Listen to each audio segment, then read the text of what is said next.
Students, ये cash book वाला मैं एक क्वेश्चन आपको एक्सप्लेन कर रही हूँ क्योंकि मेरे पास मैसेज आ रहा था कि ma'am double column cash book बता दीजिए। तो आप देख लीजिए कि इसमें कैसे करते हैं। कॉलम तो आपको पता ही है कि date particulars cash bank, date particulars cash bank, voucher और लेजर फोलियो के कॉलम आपको बनाने हैं। ये कैश से पहले, कैश का जो कॉलम बनता है उससे पहले वाउचर नंबर और लेजर फोलियो ये भी बनते हैं। मतलब टोटल 6 कॉलम बनते हैं डेबिट साइड में और 6 कॉलम बनते हैं क्रेडिट साइड में। टोटल होते हैं आपके 12 कॉलम्स कैश बुक में, डेबिट और क्रेडिट मिला के। ठीक है, इसमें आप देखिए कैश का जो बैलेंस होता है वो हमारा बैलेंस बीडी होता है और बैंक ओवरड्राफ्ट का हमेशा ही क्रेडिट साइड में होता है। टू बैलेंस बीडी कैश में आ जाएगा 70,000, बाय बैलेंस बीडी बैंक में आ जाएगा आपका 50,000 क्योंकि ये बैंक ओवरड्राफ्ट का बैलेंस है। दूसरा है sold goods for cash. Sold goods for cash, cash account debit to sales account, ये एंट्री बन जाएगी। कैश के डेबिट में 2 सेल्स लिख देंगे और कैश के कॉलम में 50,000 डाल देंगे। कैश के कॉलम में, ये कैश बुक का कॉलम डेबिट साइड में 2 सेल्स कर देंगे और कैश के कॉलम में 50,000 डाल देंगे। ठीक है, क्योंकि हमने क्या किया है यहाँ पे सेल की है कैश में, तो cash account debit to sales account, cash account debit, debit side में 2 सेल्स, कॉलम कैश का। थर्ड है आपका कैश डिपॉजिटेड इनटू बैंक, ये है कॉन्ट्रा एंट्री। तो क्या बनेगा, bank account debit to cash account. ठीक है, किस तरह से पोस्टिंग करेंगे, bank account debit to cash account, cash account के क्रेडिट साइड में बाय बैंक, बाय बैंक, और कॉलम कौन सा लेंगे, कैश का, क्योंकि हम कैसे रीड कर रहे हैं, हम कैश को रीड कर रहे हैं। तो कैश अकाउंट के क्रेडिट साइड में बाय बैंक तो लिखना है और कॉलम लेंगे कैश का 80,000 और सेम यही 80,000 कॉन्ट्रा। अब यहाँ हमने कैश में लिखा है तो इधर बैंक में लिख देंगे 80,000 और यहाँ पर हमने बाय बैंक करा था तो यहाँ पर आप कर देंगे टू कैश। ठीक है, दूसरा है आपका परचेज गुड्स फ्रॉम मीना। यहाँ पर मीना से हमने गुड्स खरीदा, उधार की एंट्री हम नहीं डालते कैश बुक में। Cheque issue to Meena in full settlement, हमें क्या किया, मीना को चेक दे दिया उसके पेमेंट में। तो चेक हम देते हैं तो हमें क्या करना होता है, हमारा बैंक का नाम आता है। ठीक है, तो एंट्री क्या बनेगी, Meena debit to bank account. तो हम यहाँ पर बाय मीना कर देंगे क्योंकि किस तरह से पोस्टिंग करेंगे, बैंक अकाउंट के क्रेडिट साइड में बाय मीना, तो यहाँ पर बाय मीना कर देंगे और बैंक अकाउंट में हम क्या डाल देंगे, यहाँ पर अमाउंट डाल देंगे। कितनी अमाउंट है, अमाउंट है आपकी चेक इशूड कितने का किया, 28,800 का, तो हमने यहाँ पर बैंक में डाल देंगे 28,800। ठीक है, बाय मीना करके। नेक्स्ट है आपका withdrawn from bank for personal use. अब पर्सनल यूज़ तो ड्राइंग्स होते हैं, प्रोप्राइटर ने निकाला है अमाउंट बैंक से, तो हमारा drawings account debit to bank account हो जाएगा। तो हम क्या करेंगे यहाँ पर, अब अगर ये कैश होता तो हमारा कैश का नेम आता, लेकिन यहाँ बैंक है तो हमें बैंक लिखना है, यानी कि बैंक की, यहाँ पर हम किस तरह से करेंगे, बैंक के क्रेडिट साइड में बाय ड्राइंग्स, तो ये आ जाएगा बैंक के क्रेडिट साइड में बाय ड्राइंग्स और बैंक में आ जाएगा 5,000 बैंक के कॉलम में। नेक्स्ट एंट्री है आपकी sold goods to Ajay and cheque received from him. तो हमने क्या किया, सोल्ड किया है गुड्स अजय को। ठीक है, तो पार्टी डेबिट टू सेल्स होता है उधार की एंट्री, पार्टी का नाम क्या है Ajay, Ajay debit to sales.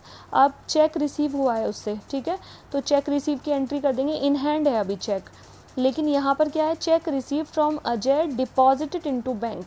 हमें इस वाले से कोई मतलब नहीं है भाई, हमने सेल कर दिया और हमें रिसीव हो गया चेक, तो चेक अभी हमारे हैंड में ही है, मतलब चेक इन हैंड ही है पार्टी से अभी, तो अभी तक ये बैंक में नहीं गया है, ना ही कोई कैश की पेमेंट है, तो हमें इसको पोस्टिंग नहीं करनी है। लेकिन cheque received from Ajay deposited into bank, अब ये बैंक में चला गया है, तो bank account debit to cheque in hand, जो हमारे हैंड में था चेक वो हमारा क्या हुआ, बैंक में डिपॉजिट होने चला गया, तो ये वाली एंट्री बन जाएगी bank account debit to cheque in hand. तो बैंक अकाउंट के डेबिट साइड में टू चेक इन हैंड। अब ये बैंक अकाउंट तो है नहीं हमारे पास, हम तो कैश बुक में ही कर रहे हैं, तो आप मान लो यही बैंक अकाउंट है, यही कैश बुक है, दोनों की एंट्री इसी में हो रही है। तो इसके डेबिट साइड में हमने क्या करा, टू चेक इन हैंड या चेक रिसीव, जो भी आप चेक इन हैंड कर दो, और कॉलम हमारा क्या आ जाएगा, बैंक का आ जाएगा 25,000। ये वाला हम कर रहे हैं, check received from Ajay deposited into bank, ये है 25,000। फिर है आपका बैंक चार्जेस। अब बैंक जो है जब सर्विस देता है अपने कस्टमर्स को तो कुछ चार्जेस वगैरह भी लेता है, ठीक है, तो वो चार्जेस हमारे कितने के हैं, 500 रुपीज़ के। ये 500 रुपीज़ के चार्जेस हमारे यहाँ पर आ जाएंगे बाय बैंक चार्जेस, ठीक है, ये आ गए हमारे बैंक के कॉलम में 500 rupees. Interest charge by bank, तो यहाँ पर बाय इंटरेस्ट चार्ज्ड, ठीक है। चार्जेस जो भी हैं, इंटरेस्ट वगैरह, वो हमारा क्रेडिट साइड में आ जाएगा। कितना है ये 2500, ये भी बैंक के कॉलम में आ जाएगा। फिर है आपका received cash from Ramesh, Ramesh से हमें कैश मिला, तो कैश हमारा रमेश से आया तो एंट्री क्या बनेगी, cash account debit to Ramesh. तो कैश अकाउंट के डेबिट में टू रमेश कर दो और अमाउंट डाल देंगे, टू रमेश। अमाउंट कितना है 28,000, तो 28,000 कैश मिला है, तो कैश, अगर चेक होता तो बैंक के कॉलम में डालते। नेक्स्ट है आपका पेड सुनीताज लाइफ इंश्योरेंस। अब सुनीता जो है वो प्रोप्राइटर है। देखो आप, हम जब बुक्स बना रहे हैं, enter the following transaction in the 2 column cash book with cash and bank column of miss Sunita. तो सुनीता कौन है, प्रोप्राइटर है, क्योंकि उसकी बुक्स में एंट्री हो रही है, उसकी कैश बुक बन रही है। शी इज़ अ प्रोप्राइटर, तो ड्राइंग्स के नाम से आ जाएगा। ये है ना paid Sunita's life insurance premium, उसका लाइफ इंश्योरेंस प्रीमियम चेक से पेमेंट की है, मतलब बैंक से पैसा कटा है, तो हमारी जो एंट्री बनेगी वो drawings account debit to bank account हो जाएगा। तो बैंक अकाउंट के क्रेडिट साइड में बाय ड्राइंग्स कर देंगे, बाय ड्राइंग्स कॉलम आ जाएगा हमारा बैंक का। दोनों साइड के टोटल लगा दो, डेबिट क्रेडिट, जिधर भी बैलेंस निकलेगा, अगर बैलेंस इधर आ रहा है तो बाय बैलेंस CD हो जाएगा, इधर आ रहा है तो टू बैलेंस CD हो जाएगा। हाँ, डेबिट साइड में आएगा तो टू आ जाएगा, और क्रेडिट साइड में तो बाय आ जाएगा। इस तरह से टोटल लगा देंगे, ठीक है। और लास्ट वाली एंट्री क्या बनेगी, bank account debit to cash account. जो अमाउंट आपका निकल के आएगा, जैसे मैंने अभी टोटल किया था 63,000 का आ रहा था, तो वो दोनों साइड में आएगा, मतलब बैंक अकाउंट के डेबिट साइड में टू कैश करेंगे और कॉलम लेंगे बैंक का 63,000, और कैश अकाउंट के क्रेडिट साइड में बाय बैंक करेंगे और कॉलम लेंगे कैश का।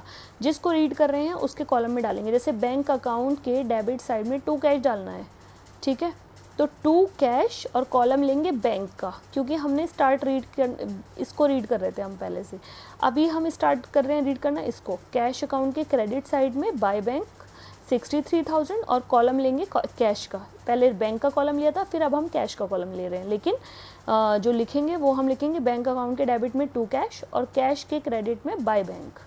इस तरह से आप टोटल कर लें, ठीक है। और ये कॉन्ट्रा एंट्री जो भी होती है जिसमें बैंक और कैश दोनों आ रहे हैं, उनमें दोनों साइड में अमाउंट बराबर ही डलती है, लेकिन कॉलम ऑपोजिट होते हैं, और एंट्री पर्टिकुलर्स भी अपोजिट होते हैं। मतलब अगर जहाँ पर आप बाय बैंक कर रहे हैं और कॉलम कैश का ले रहे हैं, जहाँ पर आप टू कैश कर रहे हैं वहाँ पर कॉलम बैंक का ले रहे हैं, अमाउंट दोनों में सेम रहती है, ठीक है। तो ध्यान रखना, कैश का जो बैलेंस है वो टू बैलेंस BD होता है, और बैंक ओवरड्राफ्ट का बैलेंस बाय बैलेंस BD होता है बैंक के कॉलम में। क्योंकि बैंक ओवरड्राफ्ट एक तरह से बैंक जो है वो क्या दे रहा है, लिमिट दे रहा है यूज़ करने के लिए, जो उसका अकाउंट है बिजनेसमैन का, उसमें जो पैसा है उससे ज़्यादा लिमिट दे रहा है उसको। मतलब अभी मैंने बताया जैसे कि बैंक अकाउंट में अगर 10 लाख रुपए हैं और उसको चाहिए 12 लाख की नीड है उसको, तो वो क्या बैंक क्या करेगा, 10 की जगह 12 दे देगा उसको। नीड है उसको ज़्यादा की, उसके अकाउंट में 10 ही लाख है, तो बैंक उसको 2 लाख की लिमिट दे देगा। तो वो बैंक ओवरड्राफ्ट क्या होता है, फ्यूचर में बिजनेसमैन को पे करना पड़ता है, क्योंकि वो क्या है, क्रेडिट है, ठीक है। समझ आया है आपको? क्योंकि अभी मेरे पास मैसेज आप कर रहे थे, आपका एग्ज़ाम है, जो भी जिन लोगों का भी एग्ज़ाम है वो इसको कैश बुक को समझ सकते हैं।